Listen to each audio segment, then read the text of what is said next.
오늘은 김만중의 부모, 결말 부분 마지막인가요? 성진이 잘못을 뉘우치고 육관대사의 가르침을 구하고 또 팔선녀 역시 불제자가 되어 성진과 함께 큰 도를 얻어 극락왕생하는 장면이 되겠습니다.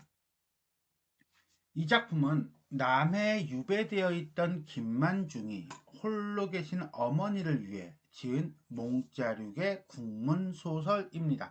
그러니까 한글 소설이라는 거죠. 몽자륙이니까 아하, 꿈이 중간에 들어가네요.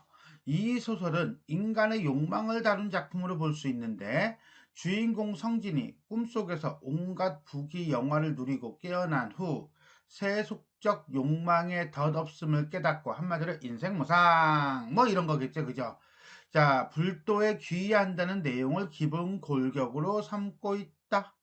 불제자 스님이네요. 동자승이 될 수도 있고요. 뭐 어쨌거나 간에 성진은 꿈속에서 유교적 가치관에 입각해 국가와 군 왕에게 충성을 다하고 세상의 온갖 부귀영화를 누린 뒤에 뿅 하고 깨어나서 인간의 부귀영화는 일장춘몽에 불과하다는 불법의 진리를 깨닫게 된다라고 하는 거 보니까 불교적 가치관이 되게 강한 그런 작품이면서도 또한 유교적 가치관도 있다 없다. 있다.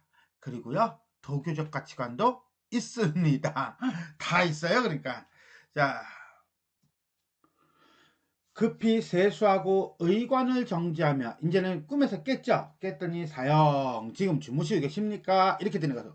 스승님께서 부르십니다. 그래가지고 이제는 성진이가 이제는 방장으로 나아가죠. 나아가니 다른 제자들이 이미 다 모였더라. 대사 소리하여 묻되 성진아 인간 부기를 지내니 과연 어떠하뇨? 라고 하는 거 보니까 이 대사는 이미 다 알아. 그죠? 다 알고 네가 배운 바가 있느냐? 그래 느낀 바가 있느냐? 라고 깨달음을 촉구하고 있는 거죠. 성진이 고두하며 머리를 조아리고 눈물을 흘리며 말하기를 뜨듬 지난날의 잘못을 인정하는 거죠. 눈물을 흘리잖아요. 죄송하다며. 그러면서도 자비에 대해 감사한다라는 거야. 왜? 완전히 인간 세상에 내쳐가지고 쫓겨난 줄 알았더니 그게 아니거든. 그리고 스스로가 깨달음을 얻었다고 생각을 하지요. 성진이 이미 깨달았나이다. 제자 어리석어 생각을 잘못 먹어 죄를 지었으니 마땅히 인세 윤회할 것인데 쫓겨났을 것인데 사부께서 자비하셔 하룻밤의 꿈으로 깨닫게 하시니 사부의 은혜를 오랜 세월이라도 갚기 어렵습니다. 라고 얘기해요. 그러니까 결국은 성진은 인세에 떨어지는 것과 그 다음에 지금 이렇게 현실에서 깨닫는 거는 별개의 것이라고 본 거죠. 그냥 꿈이라고 본 거예요. 인간 세상은. 즉 꿈과 현실을 다르게 인식하고 있는 거다라고 보면 돼요. 아직 깨달음이 부족하다는 것은 이거는 성진이가 그렇게 생각한다는 것이 아니라 이 내용 전체적으로 볼 때 이 대사는 깨달음이 부족함을 보여주고 있다라고 얘기하는 거예요. 왜 그러냐고요? 띠를 보면 알아요. 대사가 말하기를 네가 흥이 나서 갔다가 흥이 다하여 돌아왔으니 즉 가고 오는 것은 내가 결정한 것이 아니라 네가 스스로 만들고 스스로 지은 것이므로 내가 무슨 간섭함 관여함이 있겠느냐. 내가 결정한 거 아니다. 그러니까 난 너를 탓하지 않겠다. 또 네가 말하기를 인간 세상에 윤회할 것을 꿈을 꾸었다 하니 즉 윤회하지 않고 꿈으로 경험했다는 거예요. 그러니까 윤회하고 꿈은 다르다고 본 거지 이것은 인간 세상과 꿈이 다르다고 말하는 것이니 같은 말이죠. 네가 오히려 꿈 어리석음을 채 깨지 못하였도다. 그러니까 네가 아직까지 진실을 알지 못하는구나. 아직은 깨달음이 부족하구나 라고 얘기하고 있는 거죠. 장주가 꿈의 나비가 되었다가 나비가 장주가 되니 자 이거는 호접지몽 즉 장자의 호접문 고사를 인용하고 있습니다. 어느 것이 거짓 것이요 어느 것이 참된 것인 줄 분별하지 못한다. 왜? 꿈의 나비가 되었다고 했는데 나비가 현실이고 장주가 꿈일 수도 있지 않느냐 뭐 이런 거예요. 어제의 성진과 소유가 어느 것이 정말 꿈이요 어느 것이 꿈이 아니뇨 같은 말이죠. 어느 것이 거짓이요 어느 것이 참인 줄을 분별 못한다는 것은 둘은 다른 게 아니야. 결국 같은 거야. 이게 참이라고 생각했는데 거짓이고 이게 거짓이라고 생각했는데 이게 참이고 아니면 거꾸로고 결국 꿈과 현실은 다르지 않다. 그래서 현실에서 무엇을 이루고자 하려는 거 그것에 집착할 이유가 없다. 성진이 말하기를 제자 아득하여 꿈과 진실을 알지 못하니 꿈이라고 하는 것은 소유의 삶이고요. 참된 것은 깨달음이라고 본다면 사부는 설법하셔 제자를 위하여 자비하셔 깨닫게 하소서. 즉 그동안에 자기가 생각했던 것을 다시 깨부수고 있는 거야. 항상 회의하고 반성하고 회의하고 반성하고 이런 과정을 거치고 있어요. 자, 자신의 잘못을 뉘우치고 육관대사에게 가르침을 구하는 성진의 모습이 드러나고 있다라고 보시면 되겠습니다. 자, 호전몽고사 볼까요? 장자라고 하는 책, 장자가 쓴, 아니 정확하게는 장자의 제자들이라고 봐야겠네. 어느 날 장자가 근심 없는 나비가 되어 즐겁게 날아다니는 꿈을 꿨는데 잠에서 깨어난 후 자신이 나비가 되는 꿈을 꾼 것인지 나비가 장자가 된 것인지를 꿈을 꾸는 것인지 분간하기 어려웠다는 얘기다. 이 말은 모든 만물은 고정되어 있지 않고 항상 변하기 때문에 현실과 꿈, 타자와 자아를 구분하는 것이 무의미하다는 장자의 사상을 담고 있는 고사로 오늘날에는 호접지몽, 그러면 인생무상과 함께 인생의 덧없음을 비유하는 말로 사용되고 있다. 육관대사가 이 작품에서 말한 것은 헛된 욕망에 집착할 필요가 없음을 깨우치고자 한 것이다 라고 보면 되겠습니다. 자, 그럼 이어서 가볼까요? 대사가 말하기를 이제 금강경 큰 법을 말하여 너의 마음을 깨닫게 하려니와 금강경, 불경이 하나죠. 금강반야 바라밀다심경 또는 바라밀경 당당히 새로 오는 제자가 있을 것이니 벌써 알아. 누가 오는지. 그러니까 이 대사는 다 알아. 자, 여기서 말하는 새로운 제자는 팔선녀예요. 잠깐만 기다리거라. 문 지키는 도인이 들어와 어제 왔던 위부인 좌 선녀 8명이 좌하는 문화예요. 또 와서 사부께 뵙고 싶습니다 라고 말합니다. 대사가 들어오라고 하니 팔선녀 대사 앞에 나가 합장 고두하고 말하기를 제자 등이 비록 위부인을 모셨으나 실로 배운 것이 없어. 그러니까는 위부인은 가만히 앉았다가 의문의 일패를 당하는 거예요. 어쨌거나 간에 도교의 한계를 드러내고요.